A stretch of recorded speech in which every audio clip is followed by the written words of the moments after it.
Good morning students, welcome to Punjabi class. Students, अज जिहड़ी video तुहाडे नाल सांझी हो रही है, इसका विषय इकांगी फुल्लां नूं किताबां विच ना रखो है। यह इकांगी ICSE बोर्ड द्वारा निर्धारित पुस्तक मंच महक दे सफ़ा नंबर 69 उपर दर्ज है। यह इस इकांगी दी वीडियो नंबर 3 है, जिस विच असीं सफ़ा नंबर 76 तो लैके 79 तक औखे शब्द डिस्कस करांगे ते संबंधित पाठ समग्री ते चर्चा करांगे।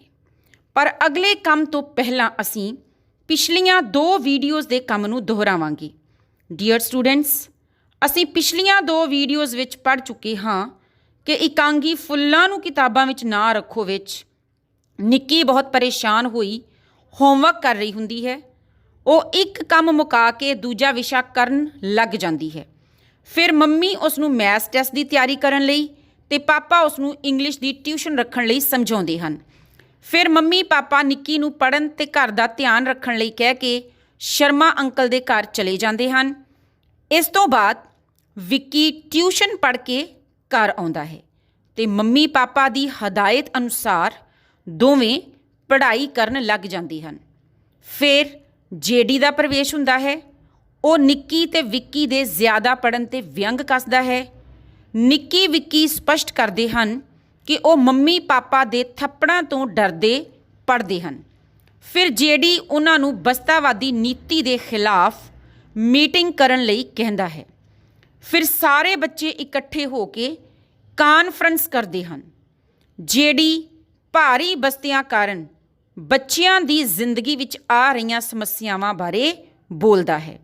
डियर स्टूडेंट्स, पिछले काम के फीडबैक तो बाद हुण असीं पेज नंबर 76 तो 79 तक डिफिकल्ट वर्ड मीनिंग डिस्कस करांगे ते संबंधित पाठ समग्री ते चर्चा करांगे। हाँ जी, 76 दे औखे शब्दां दे अर्थ। पहला शब्द है जालिम, भाव की अत्याचारी।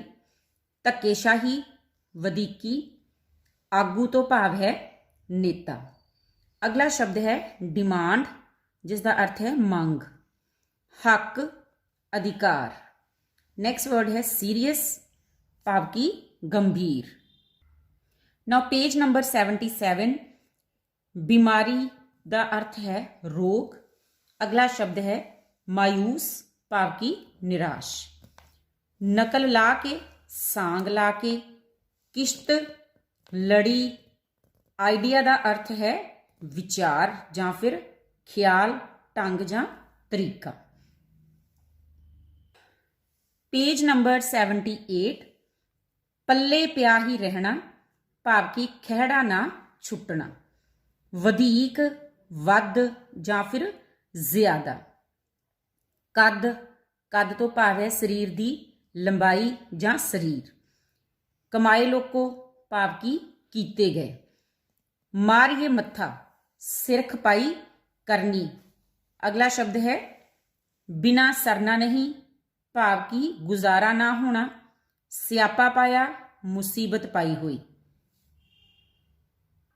पेज नंबर 79, मांझोगे, साफ करोगे जां धोवोगे। अगला शब्द है हेक ला के, उच्ची ते लम्मी आवाज। सिर सुट के बह जांदे, परेशान होके बैठ जाते।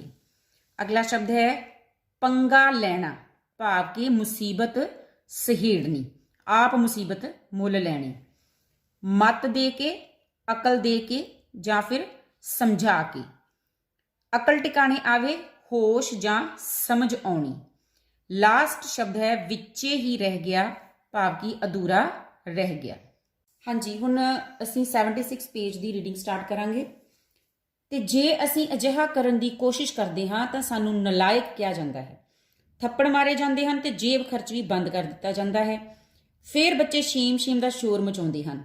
पर हुण असीं इस जालिम समाज की धक्केशाही होर बर्दाश्त नहीं करांगे। सारे बच्चे नहीं करांगे दा शोर मचाते हैं। इन्हां सत्तरां विच जिहड़ी बच्चियां उपर कीते जांदे जुल्मां दा जिक्र करदा है, तां सारे बच्चे इस ते शीम शीम का शोर मचाउंदे होए ये प्रण करते हैं कि वो हुण समाज की इस धक्केशाही भाव वधीकी नूं सहन नहीं करनगे। ਇੱਕ ਬੱਚਾ। ਪਰ ਇਸ ਲਈ ਅਸੀਂ ਕਰ ਕੀ ਸਕਦੇ ਹਾਂ? ਜਿਹੜੀ ਕਰ ਕੀ ਸਕਦੇ ਹਾਂ? ਓਏ ਐ ਪੁੱਛੋ ਕਿ ਅਸੀਂ ਕਰ ਕੀ ਨਹੀਂ ਸਕਦੇ। ਇਸ ਲਈ ਅਸੀਂ ਸਿਰ ਖੁਰਕਦਾ ਹੈ। ਅਸੀਂ ਇਹ ਤੁਹਾਨੂੰ ਨਿੱਕੀ ਜੀ ਦੱਸਣਗੇ। ਮੰਚ ਤੇ ਆ ਰਹੇ ਨੇ ਸਮਾਜ ਦੀਆਂ ਬਸਤਾਵਾਦੀ ਨੀਤੀਆਂ ਦੇ ਮਹਾਨ ਵਿਰੋਧੀ ਆਗੂ ਨਿੱਕੀ ਜੀ। ਨਿੱਕੀ। ਬੱਚੇ ਤਾੜੀਆਂ ਮਾਰਦੇ ਹਨ। ਨਿੱਕੀ ਘਬਰਾਈ ਹੋਈ ਹੈ। ਨਿੱਕੀ। ਇਸ ਲਈ ਆਪਾਂ ਸਾਰੇ ਇਕੱਠੇ ਹੋ ਕੇ ਆਪਣੇ ਮੰਮੀ ਡੈਡੀ ਕੋਲੋਂ ਇਹ ਡਿਮਾਂਡ ਕਰ ਸਕਦੇ ਹਾਂ ਕਿ ਉਹ ਸਾਨੂੰ ਖੇਡਣ ਲਈ ਵੀ ਪੂਰਾ ਟਾਈਮ ਦੇਣ।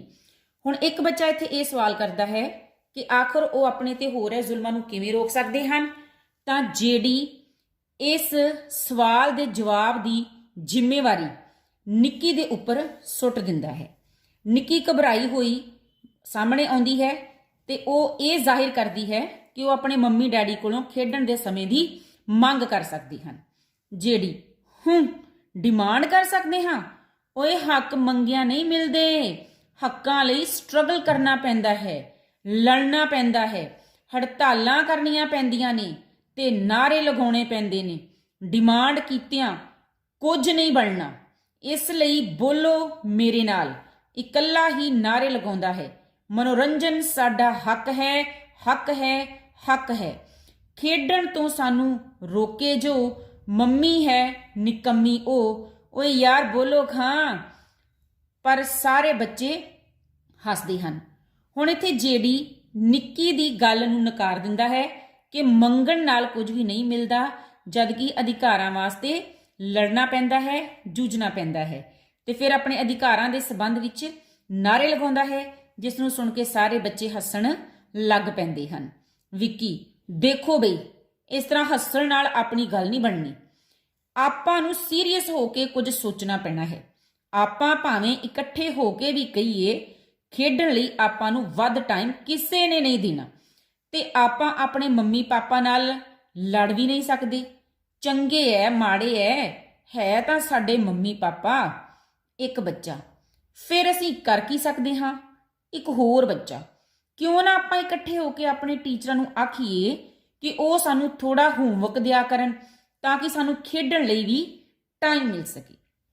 ਹੁਣ ਇੱਥੇ ਬੱਚਿਆਂ ਨੂੰ ਹੱਸਦਿਆਂ ਵੇਖ ਕੇ ਵਿੱਕੀ ਉਹਨਾਂ ਨੂੰ ਰੋਕਦਾ ਹੈ ਕਿ ਉਹਨਾਂ ਨੂੰ ਗੰਭੀਰ ਹੋ ਕੇ ਸੋਚਣ ਦੀ ਲੋੜ ਹੈ। ਭਾਵੇਂ ਉਹ ਇਕੱਠੇ ਵੀ ਹੋ ਜਾਣ ਤਾਂ ਵੀ ਉਹਨਾਂ ਨੂੰ ਮੰਮੀ ਪਾਪਾ ਨੇ ਖੇਡਣ ਵਾਸਤੇ ਸਮਾਂ ਨਹੀਂ ਦੇਣਾ ਤੇ ਉਹ ਆਪਣੇ ਮੰਮੀ ਪਾਪਾ ਦੀ ਵਿਰੋਧਤਾ ਵੀ ਨਹੀਂ ਕਰ ਸਕਦੇ। ਤੇ ਫਿਰ ਜਦੋਂ ਇੱਕ ਬੱਚਾ ਇਹ ਸਵਾਲ ਕਰਦਾ ਹੈ ਕਿ ਉਹ ਕਰ ਕੀ ਸਕਦੇ ਹਨ, ਤਾਂ ਫਿਰ ਦੂਸਰਾ ਬੱਚਾ ਇੱਥੇ ਇਹ ਜਵਾਬ ਦਿੰਦਾ ਹੈ ਕਿ ਉਹਨਾਂ ਨੂੰ ਇਕੱਠੇ ਹੋ ਕੇ ਆਪਣੇ ਅਧਿਆਪਕਾਂ ਨੂੰ ਸਮਝਾਉਣਾ ਚਾਹੀਦਾ ਹੈ ਕਿ ਉਹ ਉਹਨਾਂ ਨੂੰ ਘੱਟ ਹੋਮਵਰਕ ਦਿਆ ਕਰਨ ਤਾਂ ਜੋ ਉਹਨਾਂ ਨੂੰ ਖੇਡਣ ਵਾਸਤੇ ਵੱਧ ਸਮਾਂ ਮਿਲ ਸਕੇ। ਹਾਂਜੀ, ਨਾਓ ਪੇਜ ਨੰਬਰ 77। ਇੱਕ ਹੋਰ ਬੱਚਾ। ਪਰ ਟੀਚਰ ਇਸ ਵਿੱਚ ਕੀ ਕਰ ਸਕਦੇ ਨੇ? ਮੇਰੇ ਮੰਮੀ ਵੀ ਤਾਂ ਟੀਚਰ ਨੇ।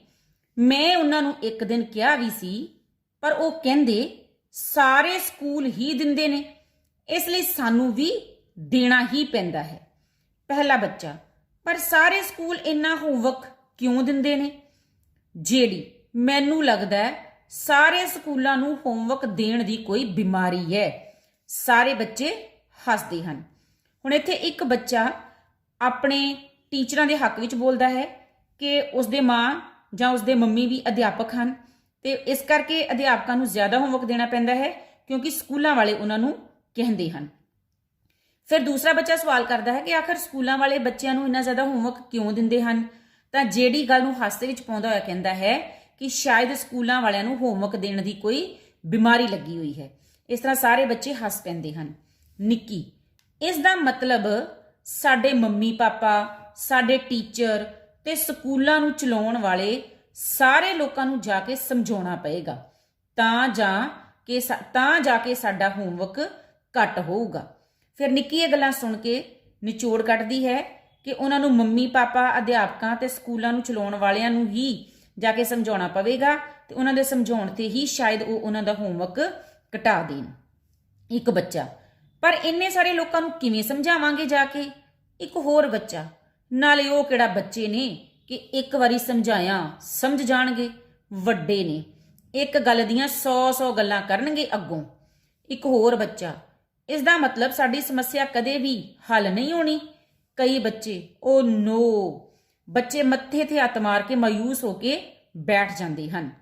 ਇਹਨਾਂ ਸਤਰਾਂ ਤੋਂ ਸਪਸ਼ਟ ਹੁੰਦਾ ਹੈ ਕਿ ਬੱਚੇ ਤਰ੍ਹਾਂ ਤਰ੍ਹਾਂ ਦੇ ਢੰਗ ਤਰੀਕੇ ਅਪਣਾਉਂਦੇ ਹਨ ਜਾਂ ਢੰਗਾਂ ਬਾਰੇ ਸੋਚਦੇ ਹਨ ਕਿ ਕੋਈ ਨਾ ਕੋਈ ਹੱਲ ਕੱਢਿਆ ਜਾਵੇ ਜਿਸ ਨਾਲ ਉਹਨਾਂ ਦੀ ਸਮੱਸਿਆ ਹੱਲ ਹੋ ਸਕੇ।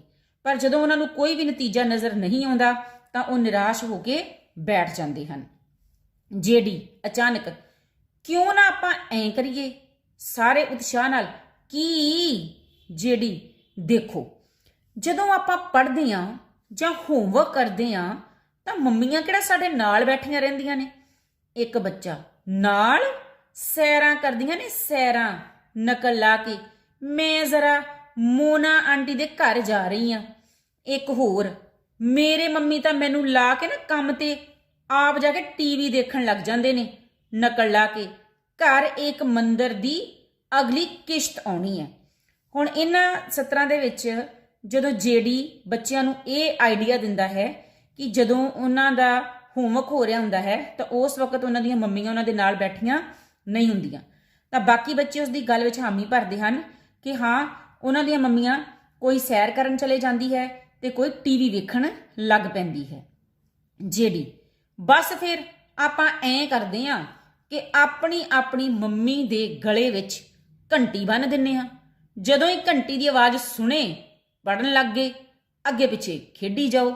ਸਾਰੇ ਬੱਚੇ ਹੱਸਦੇ ਹਨ। ਹੁਣ ਜੇਡੀ ਇਹ ਸਲਾਹ ਦਿੰਦਾ ਹੈ ਕਿ ਸਾਰੇ ਬੱਚਿਆਂ ਨੂੰ ਆਪਣੀਆਂ ਆਪਣੀਆਂ ਮਾਵਾਂ ਦੇ ਗਲੇ ਵਿੱਚ ਘੰਟੀ ਬੰਨ੍ਹ ਦੇਣੀ ਚਾਹੀਦੀ ਹੈ ਤੇ ਜਦੋਂ ਤੱਕ ਉਹਨਾਂ ਨੂੰ ਘੰਟੀ ਦੀ ਆਵਾਜ਼ ਸੁਣਾਈ ਨਾ ਦੇਵੇ ਉਨੀ ਦੇਰ ਤੱਕ ਉਹ ਖੇਡੀ ਜਾਣ, ਤੇ ਜਦੋਂ ਘੰਟੀ ਦੀ ਆਵਾਜ਼ ਸੁਣਾਈ ਦੇਵੇ ਇਹਦਾ ਮਤਲਬ ਇਹ ਹੋਏਗਾ ਕਿ ਮੰਮੀ ਆ ਰਹੀ ਹੈ ਤੇ ਉਸ ਸਮੇਂ ਉਹ ਉਸ ਨੂੰ ਦਿਖਾਵੇ ਲਈ ਪੜਨ ਬੈਠ ਜਾਇਆ ਕਰਨ।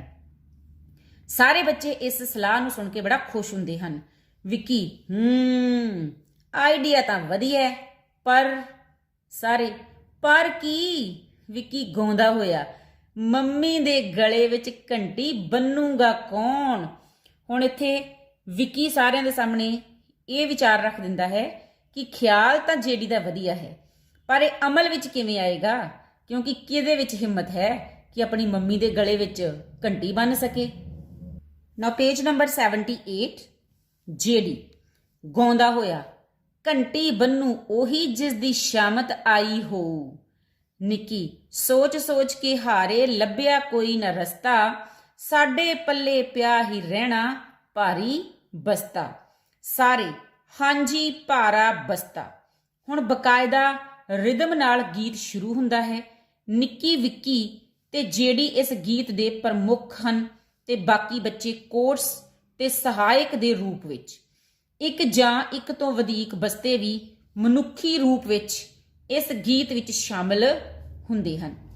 ਹੁਣ ਜੇਡੀ ਫਿਰ ਇੱਥੇ ਗਾਉਂਦਾ ਹੋਇਆ ਇਹ ਸਪਸ਼ਟ ਕਰਦਾ ਹੈ ਕਿ ਜਿਨਨੇ ਸ਼ਾਮਤ ਲਿਆਉਣੀ ਹੋਵੇਗੀ, ਭਾਵ ਜਿਹਨੇ ਆਪਣੇ ਆਪ ਨੂੰ ਮੁਸੀਬਤ ਵਿੱਚ ਪਾਉਣਾ ਹੋਵੇਗਾ, ਉਹੀ ਮੰਮੀ ਦੇ ਗਲ ਵਿੱਚ ਘੰਟੀ ਬੰਨਣ ਦੀ ਕੋਸ਼ਿਸ਼ ਕਰੇਗਾ। ਸੋ ਇਸ ਤਰ੍ਹਾਂ ਨਿੱਕੀ ਇਹ ਸਪਸ਼ਟ ਕਰਦੀ ਹੈ ਕਿ ਉਹ ਆਪਣੀ ਮੁਸੀਬਤ ਦਾ ਹੱਲ ਲੱਭ ਕੇ ਹਾਰ ਗਏ ਹਨ, ਪਰ ਉਹਨਾਂ ਨੂੰ ਕੋਈ ਰਸਤਾ ਰਾਹ ਜਾਂ ਨਹੀਂ ਲੱਭਿਆ, ਤੇ ਇਸ ਤੋਂ ਸਪਸ਼ਟ ਹੁੰਦਾ ਹੈ ਕਿ ਇਹ ਭਾਰਾ ਬਸਤਾ ਉਹਨਾਂ ਦੇ ਖੜੇ, ਉਹਨਾਂ ਦੇ ਪੱਲੇ ਪਿਆ ਹੀ ਰਹਿਣਾ ਹੈ। ਫਿਰ ਇਸ ਤਰ੍ਹਾਂ ਬੱਚੇ ਗੀਤ ਗਾਉਣਾ ਸ਼ੁਰੂ ਕਰ ਦਿੰਦੇ ਹਨ। ਗੀਤ, ਨਿੱਕੀ ਤੇ ਵਿੱਕੀ, ਉਹ ਟੁੱਟ ਪੈਣੇ ਬਸਤੇ ਨੇ। ਬੱਚੇ, ਓਏ ਹੋਏ। ਨਿੱਕੀ, ਵਿੱਕੀ, ਸਾਡੀ ਜਾਨ ਕਿੱਲੀ ਤੇ ਟੰਗ ਤੀ, ਟੁੱਟ ਪੈਣੇ ਬਸਤੇ ਨੇ। ਜਿਹੜੀ, ਇਸ ਬਸਤੇ ਨੇ ਸਾਡੀ ਜਾਨ ਉਤੇ ਕੀ ਨਾ ਜ਼ੁਲਮ ਕਮਾਏ ਲੋਕੋ, ਸਾਡੇ ਕੱਦ ਇਹਨੇ ਕਰਤੇ ਛੋਟੇ ਛੋਟੇ ਤੇ ਐਨਕਾਂ ਦੇ ਨੰਬਰ ਵਧਾਏ ਲੋਕੋ, ਇਹਨੂੰ ਚੁੱਕ ਚੁੱਕ ਪਿੱਠ ਵਿੱਚ ਚਿੱਬ ਪੈ ਗਏ, ਮੋਢੇ ਹੇਠਾਂ ਨੂੰ ਸਾਡੇ ਲਟਕਾਏ ਲੋਕੋ, ਨਾਲੇ ਭਾਰ ਢੋਈਏ ਨਾਲੇ ਮਾਰੀਏ ਮੱਥਾ, ਬੰਦਿਆਂ ਤੋਂ ਗਧੇ ਬਣਾਏ ਲੋਕੋ। ਇਸ ਸ਼ੇਰ ਦੌਰਾਨ ਬਸਤੇ ਪ੍ਰਵੇਸ਼ ਕਰਦੇ ਤੇ ਉਹਨਾਂ ਨੂੰ ਵੇਖ ਵੇਖ ਹੱਸਦੇ ਹਨ। ਹੁਣ ਇਸ ਗੀਤ ਵਿੱਚ ਕੀ ਹੁੰਦਾ ਹੈ ਕਿ ਜਦੋਂ ਜੇਡੀ ਸਮੇਤ ਨਿੱਕੀ, ਵਿੱਕੀ ਤੇ ਸਾਰੇ ਬੱਚੇ ਗੀਤ ਗਾਉਂਦੇ ਹਨ ਤਾਂ ਇਸ ਗੀਤ ਵਿੱਚ ਭਾਰੇ ਬਸਤੇ ਦੇ ਕਾਰਨ ਉਹਨਾਂ ਦੇ ਉੱਪਰ ਜੋ ਮਾਨਸਿਕ ਤੇ ਸਰੀਰਕ ਜ਼ੁਲਮ ਹੋ ਰਿਹਾ ਹੁੰਦਾ ਹੈ ਉਹ ਉਸ ਦੀ ਵਿਆਖਿਆ ਕਰਦੇ ਹਨ ਕਿ ਭਾਰਾ ਬਸਤਾ ਚੁੱਕਣ ਨਾਲ ਉਹਨਾਂ ਦੇ ਉੱਪਰ ਬਹੁਤ ਜ਼ੁਲਮ ਹੋ ਰਿਹਾ ਹੈ, ਉਹਨਾਂ ਦੇ ਕੱਦ ਵਧਣੋਂ ਰੁਕ ਗਏ ਹਨ, ਉਹਨਾਂ ਦੀ ਨਿਗਾਹ ਘਟ ਗਈ ਹੈ ਤੇ ਪਿੱਠ ਜਿਹੜੀ ਹੈ ਉਹ ਦੂਰੀ ਹੋ ਗਈ ਹੈ, ਭਾਵ ਕਿ ਪਿੱਠ ਜਿਹੜੀ ਉਹ ਝੁਕ ਗਈ ਹੈ ਤੇ ਮੋਢੇ ਵੀ ਹੇਠਾਂ ਨੂੰ ਲਟਕ ਗਏ ਹਨ ਤੇ ਇਸ ਤਰ੍ਹਾਂ ਇਹ ਜੋ ਬਸਤਿਆਂ ਦਾ ਭਾਰ ਹੈ ਉਸ ਨੂੰ ਚੁੱਕ ਚੁੱਕ ਕੇ ਤੇ ਉਹਨਾਂ ਨਾਲ ਮੱਥਾ ਮਾਰ ਮਾਰ ਕੇ ਉਹ ਬੰਦਿਆਂ ਦੀ ਬਜਾਏ ਖੋਤੇ ਬਣ ਗਏ ਹਨ। ਤੇ ਇਸ ਤਰ੍ਹਾਂ ਜਦੋਂ ਬੱਚੇ ਗੀਤ ਗਾ ਰਹੇ ਹੁੰਦੇ ਹਨ ਤਾਂ ਕੁਝ ਬੱਚੇ ਬਸਤਿਆਂ ਦੇ ਰੂਪ ਵਿੱਚ ਪ੍ਰਵੇਸ਼ ਕਰਦੇ ਹਨ, ਜੋ ਇਹਨਾਂ ਗੀਤ ਗਾ ਰਹੇ ਬੱਚਿਆਂ ਨੂੰ ਵੇਖ ਵੇਖ ਹੱਸਦੇ ਹਨ। ਇੱਕ ਛੋਟੀ ਬੱਚੀ ਸਕੂਲੇ ਜਾਣਾ ਤੀ, ਬਾਕੀ ਕਿਉਂ ਨਹੀਂ ਗਈ।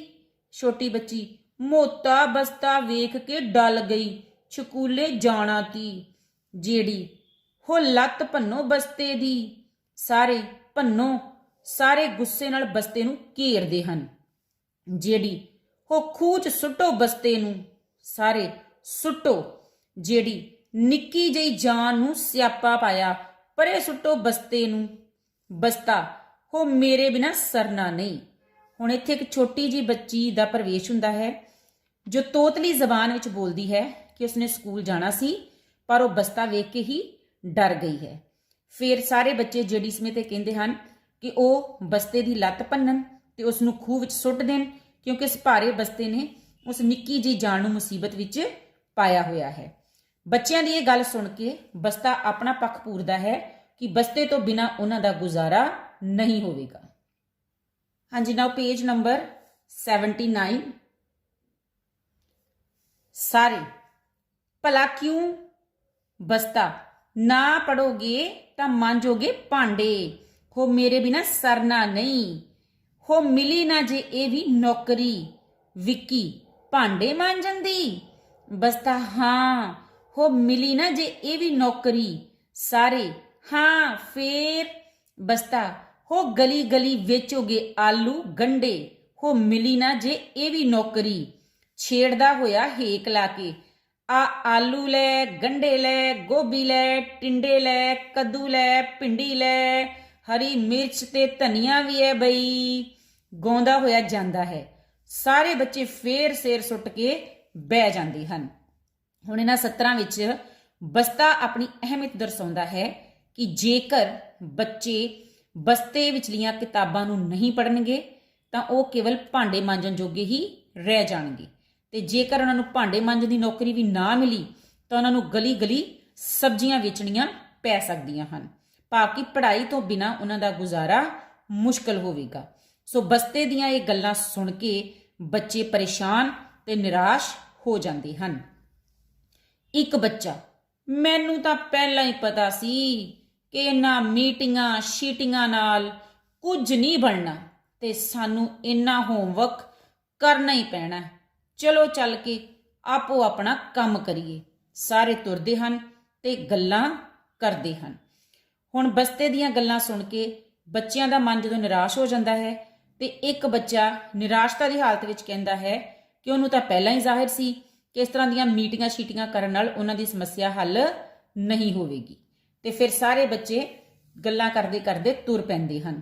ਦੂਜਾ, ਆਪਣੀ ਤਾਂ ਕਿਸਮਤ ਵਿੱਚ ਹੀ ਲਿਖਿਆ ਹੈ। ਮੈਂ ਤਾਂ ਰੱਬ ਨੂੰ ਰੋਜ਼ ਕਹਿਣਾ ਕਿ ਹੇ ਰੱਬਾ, ਜਾਂ ਤਾਂ ਮੈਨੂੰ ਆਪਣੇ ਕੋਲ ਬੁਲਾ ਲੈ ਜਾਂ ਇੰਨਾ ਹੋਮਵਰਕ ਦੇਣ ਵਾਲੀਆਂ ਮੈਡਮਾਂ ਨੂੰ। ਜਿਹੜੀ ਲੈ, ਰੱਬ ਨੇ ਇਹਨਾਂ ਮੈਡਮਾਂ ਨੂੰ ਆਪਣੇ ਕੋਲ ਬੁਲਾ ਕੇ ਪੰਗਾ ਲੈਣਾ। ਇਹਨਾਂ ਨੇ ਉਸ ਨੂੰ ਵੀ ਜਾ ਕੇ ਕਹਿਣਾ ਕਿ ਇੱਥੇ ਬੈਠਾ ਬੰਦੇ ਜੇ ਬਣਾਈ ਜਾਂਦਾ, ਚੱਲ ਆਪਣਾ ਹੋਮਵਰਕ ਕਰ। ਹਾ ਹਾ ਹਾ ਹਾ। ਵਿੱਕੀ, ਮੈਨੂੰ ਤਾਂ ਲੱਗਦਾ ਹੈ ਰੱਬ ਵੀ ਇਹਨਾਂ ਸਕੂਲਾਂ ਵਾਲਿਆਂ ਨਾਲ ਮਿਲਿਆ ਹੋਇਆ ਹੈ। ਮੈਂ ਰੋਜ਼ ਅਰਦਾਸ ਕਰਦਾ ਕਿ ਹੇ ਰੱਬ ਜੀ, ਮੇਰੀ ਮੈਥ ਵਾਲੀ ਟੀਚਰ ਨੂੰ ਮੱਤ ਦੇ ਕਿ ਉਹ ਮੈਨੂੰ ਹੋਮਵਰਕ ਘੱਟ ਦਿਆ ਕਰੇ, ਪਰ ਉਹ ਸੁਣਦਾ ਹੀ ਨਹੀਂ। ਹੁਣ ਇੱਥੇ ਇੱਕ ਬੱਚਾ ਇਹ ਜ਼ਾਹਿਰ ਕਰਦਾ ਹੈ ਕਿ ਉਹਨਾਂ ਦੀ ਤਾਂ ਕਿਸਮਤ ਹੀ ਮਾੜੀ ਹੈ, ਇਸ ਕਰਕੇ ਉਹ ਰੋਜ਼ ਰੱਬ ਅੱਗੇ ਅਰਦਾਸ ਕਰਦਾ ਹੈ ਕਿ ਜਾਂ ਤਾਂ ਰੱਬ ਉਹਨੂੰ ਆਪਣੇ ਕੋਲ ਸੱਦ ਲਵੇ ਤੇ ਜਾਂ ਫਿਰ ਹੋਮਵਰਕ ਦੇਣ ਵਾਲੀਆਂ ਮੈਡਮਾਂ ਨੂੰ ਸੱਦ ਲਵੇ, ਪਰ ਰੱਬ ਤੇ ਉਸ ਦੀ ਇਸ ਅਰਦਾਸ ਦਾ ਕੋਈ ਅਸਰ ਨਹੀਂ ਹੁੰਦਾ। ਜਿਹੜੀ ਉਸ ਦੀ ਇਸ ਗੱਲ ਨੂੰ ਹਾਸੇ ਵਿੱਚ ਪਾ ਦਿੰਦਾ ਹੈ ਕਿ ਰੱਬ ਨੇ ਜੇ ਮੈਡਮਾਂ ਨੂੰ ਆਪਣੇ ਕੋਲ ਬੁਲਾ ਲਿਆ ਤਾਂ ਉਹ ਵੀ ਮੁਸੀਬਤ ਵਿੱਚ ਪੈ ਜਾਵੇਗਾ, ਕਿਉਂਕਿ ਮੈਡਮਾਂ ਉਸ ਨੂੰ ਵੀ ਹੋਮਵਰਕ ਕਰਨ ਤੇ ਲਾ ਦੇਣਗੀਆਂ। ਵਿੱਕੀ ਇਹ ਵਿਚਾਰ ਜ਼ਾਹਿਰ ਕਰਦਾ ਹੈ ਕਿ ਸ਼ਾਇਦ ਰੱਬ ਸਕੂਲਾਂ ਵਾਲਿਆਂ ਨਾਲ ਮਿਲਿਆ ਹੋਇਆ ਹੈ, ਇਸੇ ਕਰਕੇ ਉਹ ਬੱਚਿਆਂ ਦੀ ਅਰਦਾਸ ਨੂੰ ਕਬੂਲ ਨਹੀਂ ਕਰਦਾ। ਇੱਕ ਬੱਚਾ, ਕਦੇ ਰੱਬ ਨੂੰ ਆ ਕੇ ਇੰਨਾ ਹੋਮਵਰਕ ਕਰਨਾ ਪਵੇ ਫੇਰ ਉਸ ਦੀ ਅਕਲ ਟਿਕਾਣੇ ਆਵੇ। ਇੱਕ ਇੱਕ ਕਰਕੇ ਸਾਰੇ ਬੱਚੇ ਜਾਂਦੇ ਹਨ। ਅੰਤ ਨਿੱਕੀ ਤੇ ਵਿੱਕੀ ਹੀ ਉਦਾਸ ਜਿਹੇ ਆਪਣੇ ਕਮਰੇ ਵਿੱਚ ਬੈਠੇ ਰਹਿ ਜਾਂਦੇ ਹਨ। ਵਿੱਕੀ, ਪੂਰਾ ਘੰਟਾ ਵੀ ਵੇਸਟ ਹੋ ਗਿਆ ਤੇ ਕੋਈ ਗੱਲ ਵੀ ਨਹੀਂ ਬਣੀ। ਮੇਰਾ ਤਾਂ ਹੋਮਵਰਕ ਵੀ ਵਿੱਚੇ ਹੀ ਰਹਿ ਗਿਆ। ਹਾਂਜੀ, ਹੁਣ ਇੱਥੇ ਕੀ ਹੁੰਦਾ ਹੈ ਕਿ ਇੱਕ ਬੱਚਾ ਇਹ ਵਿਚਾਰ ਜ਼ਾਹਿਰ ਕਰਦਾ ਹੈ ਕਿ ਅਸਲ ਵਿੱਚ ਜੇ ਰੱਬ ਖੁਦ ਧਰਤੀ ਤੇ ਆਵੇ ਤੇ ਉਹਨੂੰ ਅਧਿਆਪਕਾਂ ਦੁਆਰਾ ਦਿੱਤਾ ਇੰਨਾ ਕੰਮ ਕਰਨਾ ਪਵੇ ਤਾਂ ਫੇਰ ਹੀ ਉਸ ਨੂੰ ਬੱਚਿਆਂ ਦੇ ਦੁੱਖ ਦੀ ਸਮਝ ਆਵੇਗੀ। ਸੋ ਇਸ ਤਰ੍ਹਾਂ ਇਹਨਾਂ ਗੱਲਾਂ ਤੋਂ ਬਾਅਦ ਸਾਰੇ ਬੱਚੇ ਆਪੋ ਆਪਣੇ ਘਰੀ ਜਾਣਾ ਸ਼ੁਰੂ ਕਰ ਦਿੰਦੇ ਹਨ ਤੇ ਕੇਵਲ ਵਿੱਕੀ ਤੇ ਨਿੱਕੀ ਹੀ ਆਪਣੇ ਘਰ ਵਿੱਚ ਰਹਿ ਜਾਂਦੇ ਹਨ। ਤੇ ਵਿੱਕੀ ਸਮਾਂ ਬਰਬਾਦ ਹੋਣ ਤੇ ਅਫਸੋਸ ਜ਼ਾਹਿਰ ਕਰਦਾ ਹੈ ਕਿ ਉਹਨਾਂ ਨੇ 1 ਘੰਟਾ ਬਰਬਾਦ ਵੀ ਕਰ ਲਿਆ ਹੈ, ਕੋਈ ਹੱਲ ਵੀ ਨਹੀਂ ਨਿਕਲਿਆ ਤੇ ਉਹਨਾਂ ਦਾ ਹੋਮਵਰਕ ਵੀ ਵਿੱਚ ਹੀ ਅਧੂਰਾ ਰਹਿ ਗਿਆ ਹੈ। ਹਾਂਜੀ ਸਟੂਡੈਂਟਸ, ਅਸੀਂ ਹੁਣ 79 ਪੇਜ ਤੱਕ ਰੀਡਿੰਗ ਕੀਤੀ ਹੈ। You all must revise till this page. ਬਾਕੀ ਪੇजेस ਦੀ ਰੀਡਿੰਗ ਅਸੀਂ ਅਗਲੀ ਵੀਡੀਓ ਵਿੱਚ ਕਰਾਂਗੇ। ਧੰਨਵਾਦ।